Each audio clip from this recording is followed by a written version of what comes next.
বঙ্গোপসাগরে অবস্থানরত নিম্নচাপটি গভীর নিম্নচাপে পরিণত হয়েছে। এর ফলে কক্সবাজার, চট্টগ্রাম, মোংলা এবং পায়রা সমুদ্র বন্দরকে ৩ নম্বর স্থানীয় সতর্কতা সংকেত দেখিয়ে যেতে বলা হয়েছে আবহাওয়া অধিদপ্তর। আমি এই মুহূর্তে কক্সবাজার সমুদ্র সৈকতের লাবণী পয়েন্টে আছি।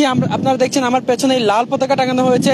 লাল পতাকার অর্থ হচ্ছে কক্সবাজারে সমুদ্র সৈকতে নামলেই বিপদ সংকেত অপেক্ষা করে অনেক পর্যটক গোসলায় নামছে। আমরা সেই দৃশ্যটি লক্ষ্য করছি। আবহাওয়া অধিদপ্তর থেকে যেমনটি বলা হয়েছে, গভীর নিম্নচাপের প্রভাবে চট্টগ্রাম, কক্সবাজার, মোংলা, পায়রা সমুদ্র বন্দরকে ৩ নম্বর স্থানীয় সতর্ক সংকেত দেখাতে বলা হয়েছে। এ বিষয়ে আবহাওয়া অধিদপ্তরের আবহাওয়াবিদরা যেমনটি বলেছেন, আজ সন্ধ্যা থেকেই সম্ভাব্য ঘূর্ণিঝড় রেমালের প্রভাব সমুদ্র তীরবর্তী এবং আশপাশের অঞ্চলে পড়তে শুরু করবে। আর মধ্যরাত থেকেই পুরোপুরি প্রভাব শুরু হতে পারে। সেজন্য ৩ নম্বর স্থানীয় সতর্ক সংকেত দেখাতে বলা হয়েছে। নিম্নচাপটি এখন গভীর নিম্নচাপে পরিণত হয়ে আরো ঘনীভূত হয়ে শক্তি সঞ্চয় করছে। এদিকে আবহাওয়া অধিদপ্তরের বিশেষ বিজ্ঞপ্তি ৭ নম্বরে যেমনটি বলা হয়েছে, পূর্ব মধ্য বঙ্গোপসাগর ও তৎসংলগ্ন পশ্চিম মধ্য বঙ্গোপসাগর এলাকায় অবস্থানরত গভীর নিম্নচাপটি উত্তর দিকে অগ্রসর হয়ে একই এলাকায় অবস্থান করছে। এটি আজ দুপুর ১২টায় চট্টগ্রাম সমুদ্রবন্দর থেকে ৫০০ কিলোমিটার দক্ষিণ পশ্চিমে, কক্সবাজার সমুদ্রবন্দর থেকে ৪৩৫ কিলোমিটার দক্ষিণ পশ্চিমে, মোংলা সমুদ্রবন্দর থেকে ৪৭৫ কিলোমিটার দক্ষিণে এবং পায়রা সমুদ্রবন্দর থেকে ৪২৫ কিলোমিটার দক্ষিণে অবস্থান করছিল। এটি আরও উত্তর দিকে অগ্রসর ও ঘনীভূত হতে পারে। আপনারা জানেন কক্সবাজার একটি উপকূলীয় এলাকা, সেহেতু কক্সবাজার থেকে যেহেতু ৪৩৫ কিলোমিটার মাত্র দূরে অবস্থান করছে ঘূর্ণিঝড় রেমাল। এর ফলে কক্সবাজারের মানুষজন ইতিমধ্যেই তারা সতর্ক অবস্থান নেওয়া শুরু করেছে এবং কক্সবাজার জেলা প্রশাসনের পক্ষ থেকেও একটি জরুরি মিটিং ডেকেছে এবং আমরা সেটি জানতে পেরেছি। এবং আবহাওয়া অধিদপ্তর থেকে আরও যেমনটি বলা হয়েছে, গভীর নিম্নচাপের প্রভাবে উত্তর বঙ্গোপসাগর এলাকায় গভীর সঞ্চালনশীল মেঘমালা সৃষ্টি অব্যাহত রয়েছে। এর প্রভাবে উত্তর বঙ্গোপসাগর ও তৎসংলগ্ন বাংলাদেশ উপকূলীয় এলাকা এবং সমুদ্র বন্দরগুলোর ওপর দিয়ে ঝোড়ো হাওয়া বয়ে যেতে পারে। আমরা সকাল থেকেই যেমনটি লক্ষ্য করছি, হঠাৎ করেই বৃষ্টি শুরু হয়, এরপরেই তীব্র রোদের কারণে মানুষের হাঁসফাঁস অবস্থা শুরু হয়। আমরা এখন যেমনটি লক্ষ্য করছি, কক্সবাজার সমুদ্র সৈকতে তীব্র গরম পড়ছে এবং তীব্র বাতাস বয়ে যাচ্ছে এবং সমুদ্রের পানির উচ্চতাও কিন্তু কিছুটা বেড়েছে। আপনারা কে কোন জায়গা থেকে লাইভটি দেখছেন এবং এই ঘূর্ণিঝড় রেমাল নিয়ে আপনারা কি ভাবছেন সেটি আপনারা মন্তব্যের ঘরে জানিয়ে দিতে পারেন। আবহাওয়া অধিদপ্তর থেকে যেমনটি বলা হয়েছে, চট্টগ্রাম, কক্সবাজার, মোংলা ও পায়রা সমুদ্র বন্দরকে ৩ নম্বর স্থানীয় সতর্ক সংকেত দেখাতে বলা হয়েছে। এছাড়া উত্তর বঙ্গোপসাগর ও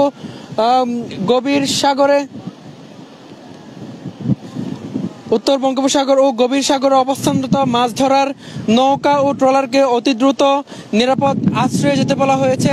কক্সবাজার যেহেতু উপকূলীয় এলাকা, কক্সবাজারে ৫৭৬টি আশ্রয় কেন্দ্র রয়েছে। ৫৭৬টি আশ্রয় কেন্দ্র এখন কক্সবাজার জেলা প্রশাসনের পক্ষ থেকে প্রস্তুত করছে এবং কক্সবাজার জেলা প্রশাসন দুর্যোগ ব্যবস্থাপনা কমিটির জরুরি সভা ডেকেছে।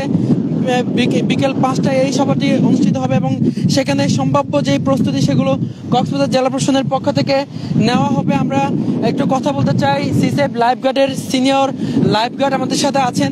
যদি একটু বলতেন, ঘূর্ণিঝড় রেমাল তো আসছে, ৩ নম্বর সতর্ক সংকেত দেওয়া হয়েছে আবহাওয়া অধিদপ্তরের পক্ষ থেকে, এখানে কোনো প্রভাব পড়েছে কিনা, পানির উচ্চতা বেড়েছে কিনা, কি অবস্থা? আসলে এখানে গতকালকে সমুদ্র অনেক শীতল ছিল, কিন্তু আজকে হঠাৎ করে অনেক উত্তাল হয়ে গেছে এবং ঢেউগুলো অনেক বড় বড়, তার মধ্যে বাতাসও।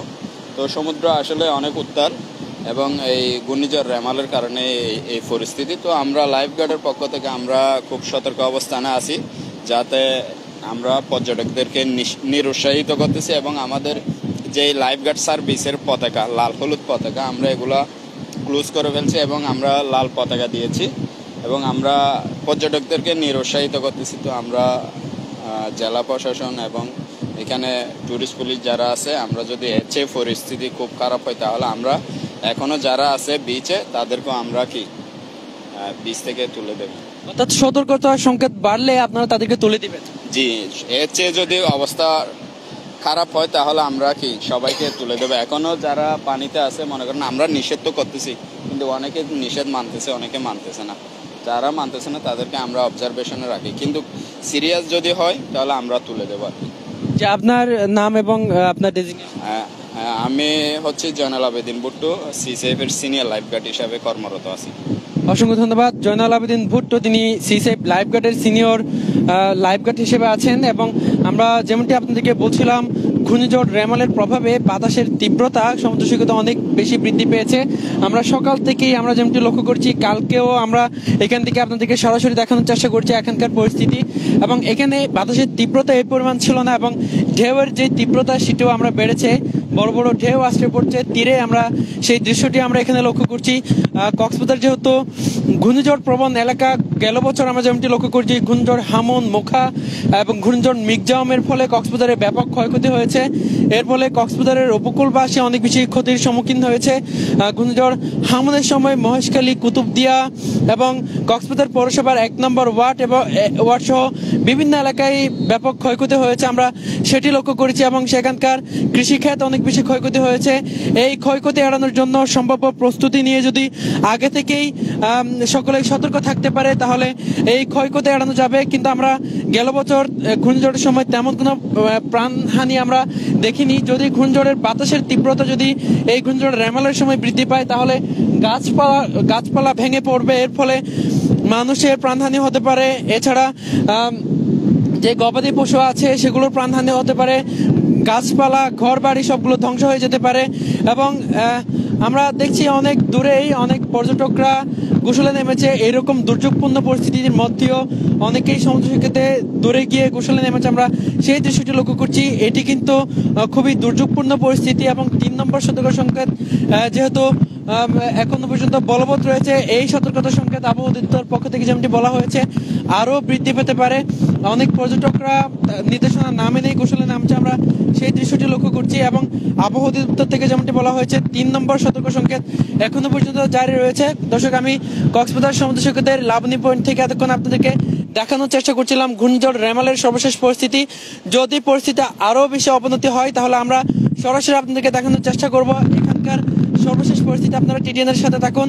আপনারা সর্বশেষ খবরাখবর পেতে টিটিএন এর পেজটি লাইক দিয়ে রাখুন এবং টিটিএন এর সাথে থাকুন। এতক্ষণ আমাদের সাথে থাকার জন্য অসংখ্য ধন্যবাদ সবাইকে।